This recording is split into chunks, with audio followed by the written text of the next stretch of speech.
Takže čau u třetího dílu. Teď už tam nemám ten ksicht. Já jsem vyjavořen, takže mizím. Začíná tady povrchávat.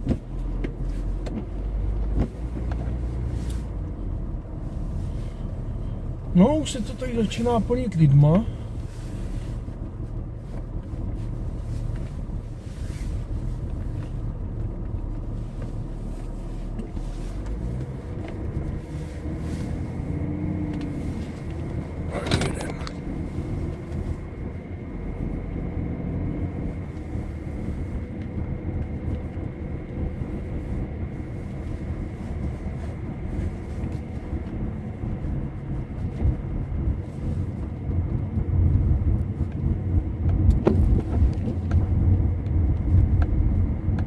Nějaké auta už tady jsou.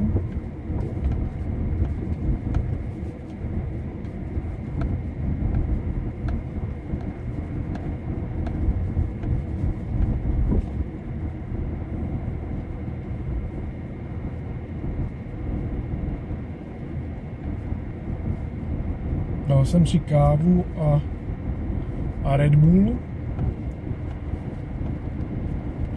Teď už musím jít domů, protože se blíží 14. hodina a čas, kdy beru opět opiáty na bolest. Bolí to teda pořád strašně, ale prostě bez nich si to nemůžu představit. Už se asi bolesti zbláznil. Další věc je ta, že už je tam i nějaká ta závislost, takže mě je pak divně i jakoby po té psychické stránce. A koho by zajímalo, jak je to s řízením, tak je to vlastně, já mám průkaz řidiče s opiáty a opiáty vlastně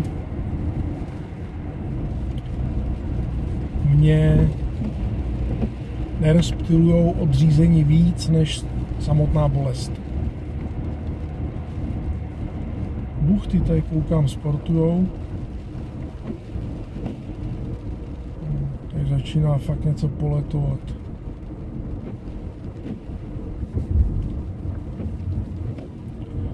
Hoši, tak jedem.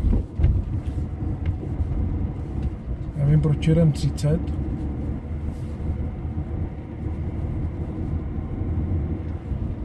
Si děláte srandu, ne? Netáhne ho. A jedem tyho 30. Já neříkám, že musíme letět, ale v obci by tu 50 mohl držet.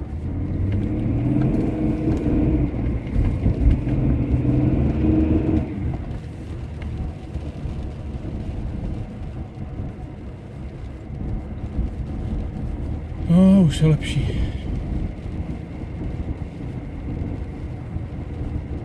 Takže tady začíná pěkně lejt.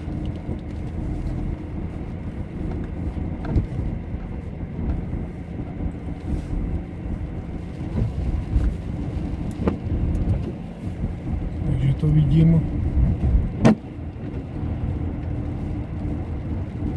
na odpočinkový zbytek dne.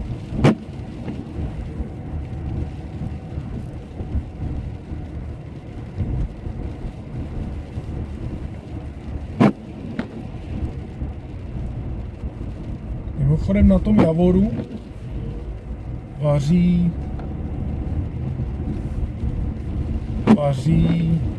youtuber. Jeho kanál se jmenuje Ricota.cz Ricota, CZ.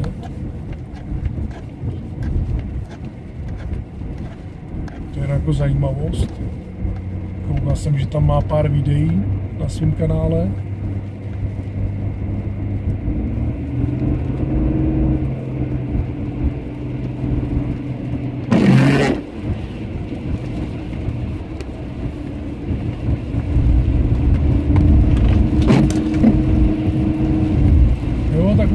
slunce lítá sníh.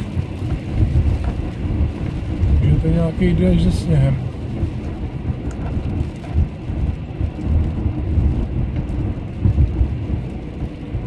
Dlouho nechumelilo.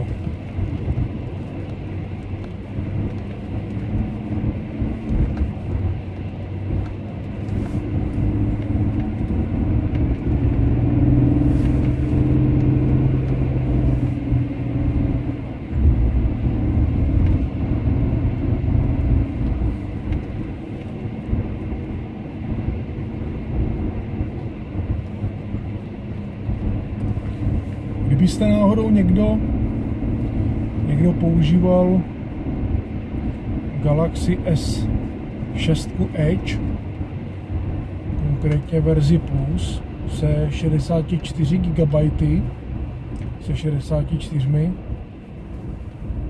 a nepotřeboval jste až tak velkou vnitřní paměť a vystačili byste s 32, tak bych s nějakým doplatkem vyměnil. Případně bych dal nějaký levnější telefon k tomu svýmu, protože já mám verzi se 32 GB a hodilo by se mě víc vnitřní paměti. Případně Galaxy S7 Edge. Tam už je možnost paměťové karty. To je to, co mi ty S6 docela vadí. Jo, že u té sedmičky dáte 200 GB paměťovou kartu a máte klid. Tady nedáte ani prd. Sice fotky, videa, to všechno se mi ukládá do fotek od Google, ale když pak chci natočit třeba další video, tak nebo několik delších a nemám čas na to zpracování, tak už je to problém.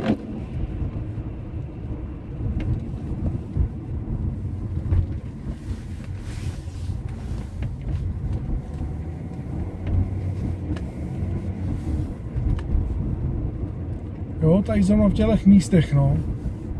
Asi před rokem prostě z ničeho nic se objevil sníh, no a dál to nešlo, směrem nahoru.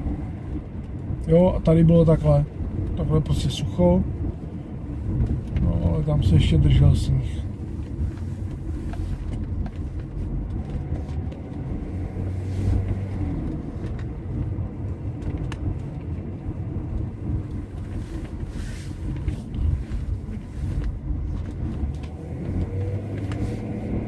Perfektní úsek. Tady by se asi Camblok vyřádil.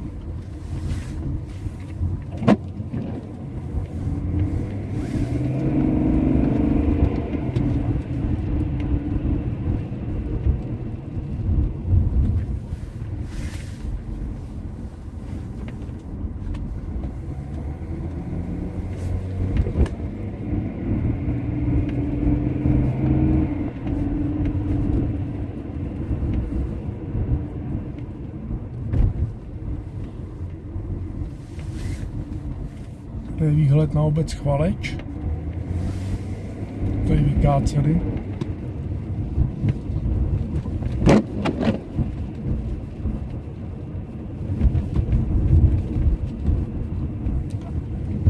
Kamarád koukal na ty moje videa tady na YouTube a říkal, že se neusměju, což asi běžně tvářím pořád jako pitomec. Ale ono to je daný hlavně tím, že já mám prostě něco, se ráno zbudím okolo té 5. hodiny, tak mám prostě neskutečné bolesti. I když si vezmu prášky, tak prostě celý den je v té ruce strašně brní, nebo v té ruce. Tu ruku necítím, ale prostě cítím tu bolest tak nějak v tom místě, kde ta ruka je. Takže i proto já se tvářím jako pitomec, no. Že mi není nějak extra do smíchu. když pak chcete. Nebo ještě abych se k tomu vrátil, není mi do smíchu a vlastně ani v ambulanci bolestí, kterou navštěvuju, tak si prostě nevědí rady. Proti tady těm fantomovým bolestem není vůbec nic. Takže to prostě bolí strašně 24 hodin denně. A další věc je samozřejmě ta, že se člověk neustále nacpává těma práškama.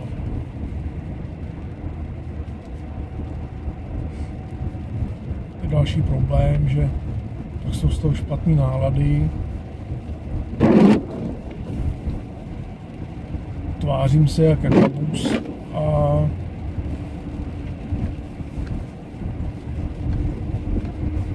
hrozný stavy z toho jsou. Ale jak říkám, bez toho prostě ani nemyslím na to, jaká bolest nastane. Takže takhle.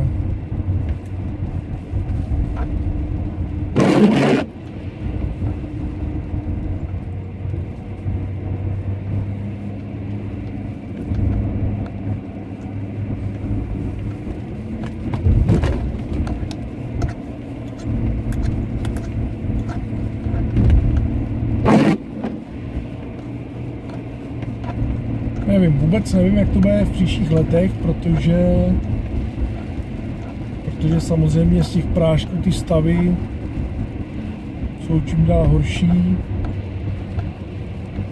nálady jsou strašný a samozřejmě žádnému narkomanovi takové věci nesvědčejí. Že opravdu nevím, no, kam se to dostane. Bejt s práškama není dobrý, ale bez nich jsou ukrutné bolesti.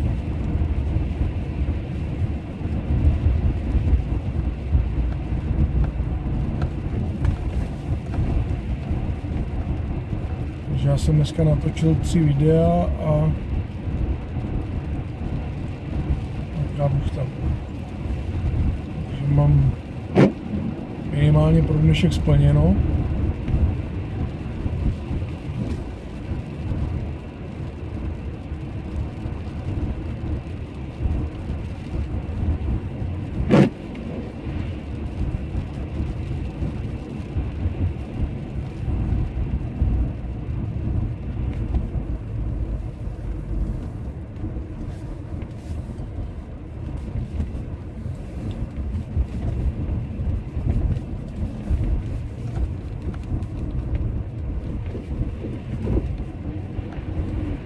Takže já se prozatím loučím a užívejte neděli. Čau.